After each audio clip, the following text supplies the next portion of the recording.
はい、皆さんこんにちは、松田ひかるです。三宅健二です。本日は三宅さんの守備編やっていこうと思います。守備編？はい。今日3打席勝負ちゃうの？え対戦します？俺昨日素振りしたぜ。じゃあ今日対戦ということでやっていこうかなと。無理ということで、三宅さん、皆さんご存知だと思うんですけども、なんと21年目、そして44歳、ずーっと平均でショートを守っていた方なんですね。で、実は守備の人っていうイメージ強いと思うんですけど、バッティングもバリバリすごくて、全日本クラブで3打席連続ホームランっていう未だに破られてない記録の持ち主なんですね。ありがとうございます。余談になるんですけど、ゴルフのベストスコアが73っていうゴルフの名人でもあります。なんで次回ゴルフのちょっと打ち方を教えてもらおうかなと、そういうのもやっていこうかなと思います。今日はゴルフじゃなくて得意守備。はい、OK。守備ね。お願いします。 OK。はい、今日は守備編ということで、そうですね、もう先にうねとか休みが基本的なことはやってると思うんですけど、すごくやりにくい3人目っていうことで、ちょっと本当にネタがあるかどうかわかんないですけど、自分が2、30年、気をつけてやってるポイントっていうのがあるんで、そこをノックを踏まえながら、練習方法も軽くちょっと伝えれたらなと思うんで、ちょっとぜひ見てください。じゃあちょっと僕がいつもキャッチボールの最後にクイックよくやるんですけど、そこで一番気をつけてることだけちょっと伝えさせてもらいます。クイックの時にやっぱりソフトボールなので早く投げないといけないので、持ち替えが大事なんですよ。でその時に空中で取って、もう着地した時にはすぐ投げる状態をどう作るか。こういう状態、このリズムをその守備のゴロになってもそのまま使う。これがゴロになってもこういう状態で、ちょっとゴロ転がしてもらっていい？この右足で踏ん張ってこの球の持ち替えと球の投げるスピードっていうのを、リズムを一緒にするっていうのだけは常に何十年も心がけています。ゴロ捕球の基本の形って、うねにしても休みにしても大体同じことをこの動画で言ってると思うんですけど、その中で特に僕が気にしてるのは、このグローブ前で取るのは前で取るんですけど、この肘がよく勘違いして前に行き過ぎる人がいるんで、肘が伸びた時点で硬くなっちゃうんで、この伸びた状態からここに持ってくるのって時間がかかってて、軽くやっぱり曲がってるから早く持ってこれる。ここにある程度の遊びがどんな補給の時でも肘を柔らかくすることが大事かなって僕は思っています。はい、僕が使っているグローブなんですけど、すごく浅いです。でメーカーは IP セレクトを使っているんですけど、このこだわりっていうのが別に浅くしようって思ってるわけではなく、自分の取り方がたまたま当て取りに近い感じになってしまってるんで、いつもボールを取るところはこの辺、だいたいポケットの方じゃなくて土手に近い形のところでいつも取って持ち替えを早くしようっていう中で常にやってたら、こういう形のグローブに常にどのグローブを買ってもなってます。監督、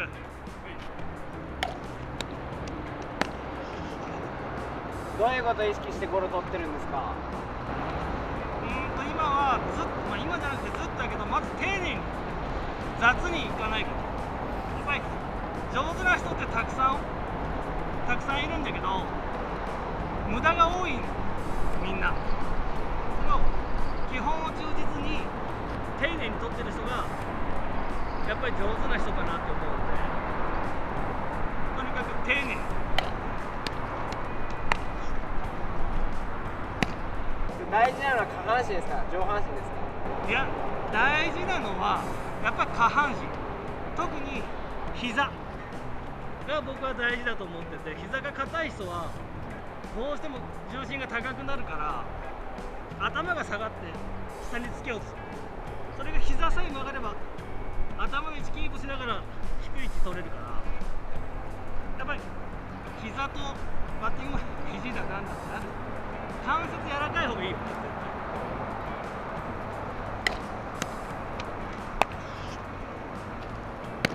はい。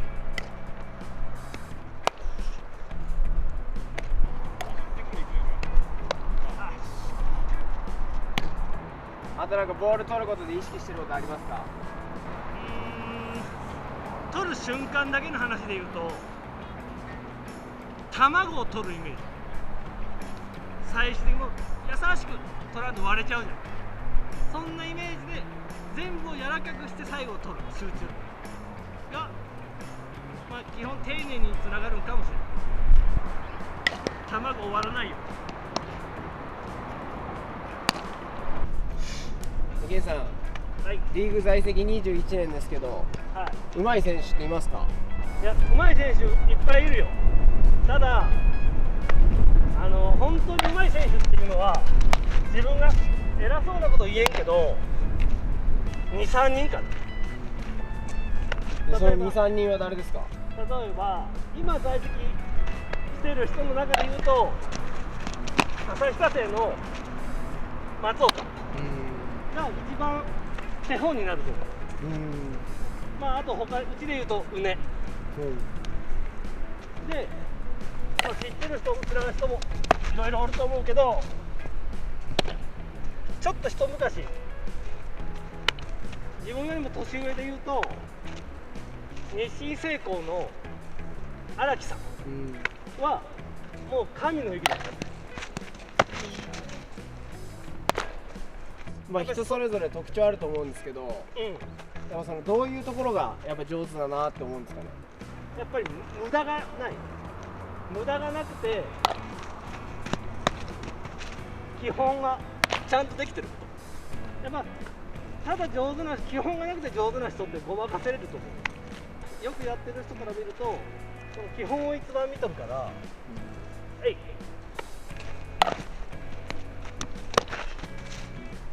やっぱり見とって勉強になる、この年でも。だからいつかそういう勉強になるって言われる人になりたいなと思いながら、もう44になっちゃったやばいやろ。その基本っていうのはどうやって作るんですかね？基本はやっぱり日頃の練習の意識だ。やってるつもりじゃなくて、人に言われてやらされてたとしても、やってる数がそのまま基本につながると思うんで。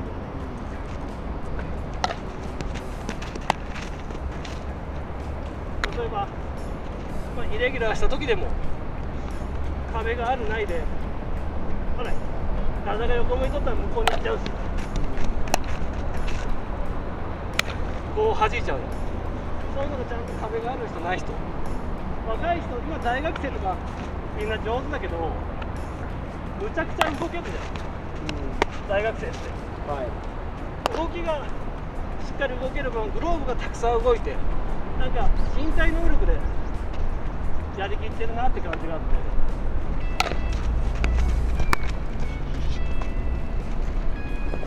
なんか上手い人はグローブが動かないって言いますよね。そう、グローブを極力動かさずに、で、どんなプレー動いても重心が低い。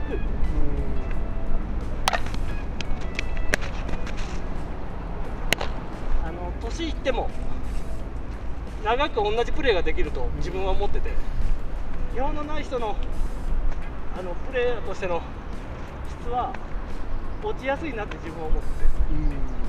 はい。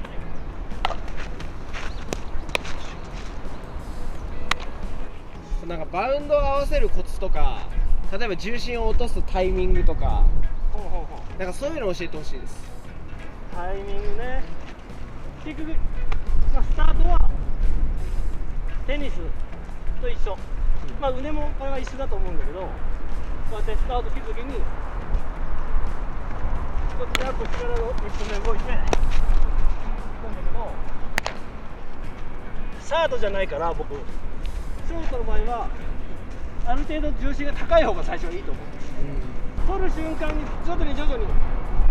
下がっていけばいいなと思ってる。で合わすコツっていうか、数を受けてればどこでグローブを置いて待てばボールが来ますっていうのが準備ができるんで、準備が人よりも多ければ多いほどいろんなバウンドに対応できるんで、あまりにもあの辺にあってこうやってしとったらセーフになっちゃうし、だけど自分のここのポイントでボールが来た時に出せば大丈夫っていうのを見つけれたら無敵だと。まあ、よく守備でいう間、大体右足でまたこの取る瞬間にこの間があるんだけど、この間が大事で、若い人でよく僕もったいないなって偉そうに思うのは、むっちゃ動けるんだけどこの膝がこう内に入って取る人が多い。うちのチームにも何人かいるんだけど、すぐこう入る、速いだけを来たらすぐこうなってしまうっていう人は、ここの膝、つま先がまっすぐよりもちょっとこっちに入ってる人ほど膝がこう内に入るようになってるから、やっぱり取る瞬間の1本目はこのつま先を広げる、逆に外にガリ股に、そうすることで内にはもう入らんなるけで、流れの中で膝柔らかくどっちにも動いて使えて取っていけるっていうのが実は秘訣。あんまり人にもチームでも教えたことない。でもそのつま先の向きって動き出したら分からなくなって、はい、膝が内に入っちゃうとやっぱり動きが止まってしまうんで、なるほど。前に出れなくなる。でも広げてもこっちの内側で結局蹴るから、動きとしては最初から内に入ったのとはまた違った強い動きになる。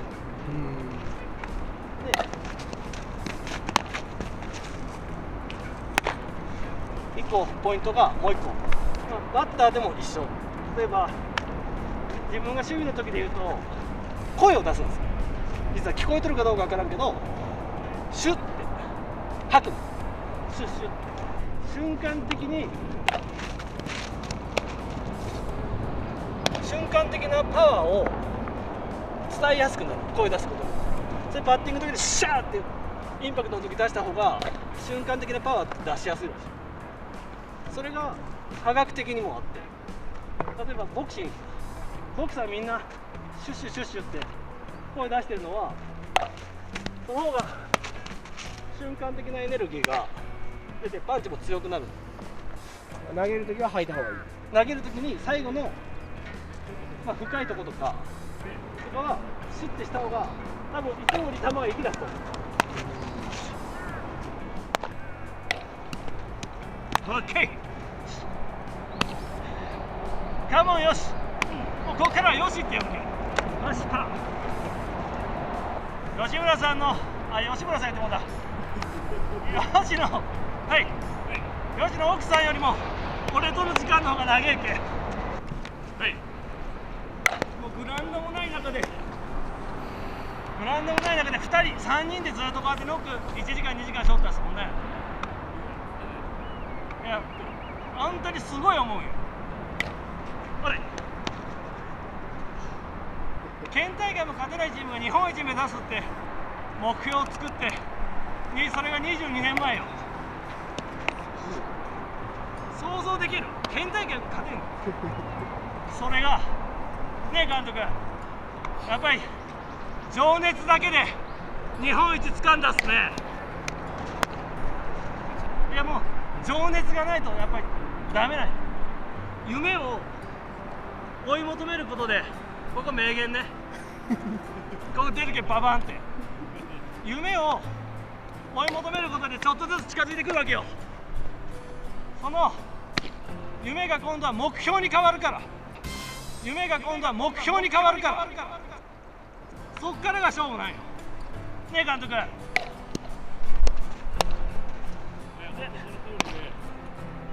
人でロックやってる3人が円、その中で毎日自腹でナイター行って、もう毎回お金がのうて、はい、ナイター代も2時間5000円ぐらいいるからね。日本一目指して10年かな、10年で日本一になって、その日本一の場面に松田ひかるがスタンドで見てたっていう。で、松田にスタンドで話しかけて一緒にやろうぜって言ったら、なんかやる気ないですよみたいな感じで軽くあしらわれた自分、今でも覚えとるわ。この野郎って思いながら。どうね、松田、実際うちのチームに入ってきてどう思った？いや、まあ最初ね、なかなか勝てなかったんで、勝てなかったというか、まあ周りがやっぱ自分らより強いなっていう中でやってたんで、面白かったですけどね、それはそれで。面白かった。はい。はい。じゃあ逆にチーム入って一生懸命投げてくれてたよ。俺今関西弁使ったけどどんな感じだった？俺めっちゃ若い時よ、20何歳。でも怖かったっすよ。優しすぎて怖いよ。いや、全然話してくれんし、まあ松本さんもですけど、怖い。三遊間は怖かったです。一番声かけおったはずなんです。いつから怖くなった？まあでも3、4年経ってからじゃないですかね。長えな。いやでもまあそれぐらいやっぱ昔はこうピリついてましたね。もう試合の取り組み方が違ったかもしれない。もうどんな手を使っててもね、監督わざとデッドボール当たってインコース投げれるようにして、2番バッターの吉村さんがホームラン打つとか、そういうもういろんな駆け引きの中でしかやってなかったもんね。やっぱ技術がなかったから、10年で目標を達成して日本一っていう目標ですら馬鹿げた目標だなってみんな思うのに、危ない。今では男子オリンピック競技にて目標作って情熱注いだの吉村さん見たら、俺結婚すればよかったな、吉村さんと。本当に監督、そろそろ試合で使ってください。はい、いかがだったでしょうか。守備の名人、守備職人による無駄のない洗練されたノック、そしてチーム結成当時の話だったりね、本当に見るのも勉強になるし聞くのも面白いっていう素晴らしい、回になったと思います。はい、皆さんどうでしたか。これが現在44歳、四十肩で肩も上がらない自分ですけど、やってきた全てを出したつもりです。で、やっぱり一番大事なのは基本的な動作なんで、基本があっての初めての応用っていうのが僕のずっと信念なんで、まず嫌な練習をたくさんして基本を身につけ、そこから応用をたくさん楽しみながら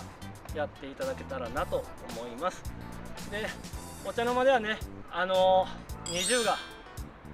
縄跳びダンスで流行ってますけど、今年の男子ソフトボールは僕や吉村さん40が頑張って楽しんでいくんで、皆さん応援よろしくお願いします。で、最後にチャンネル登録高評価よろしくお願いします。ありがとうございました。またね。ヒラキンソフトボール TV ではこれからもソフトボールの教科書となるような動画をどしどし配信していきます。皆さんからのたくさんのいいねお待ちしてます。チャンネル登録よろしくお願いします。Let's enjoy softball!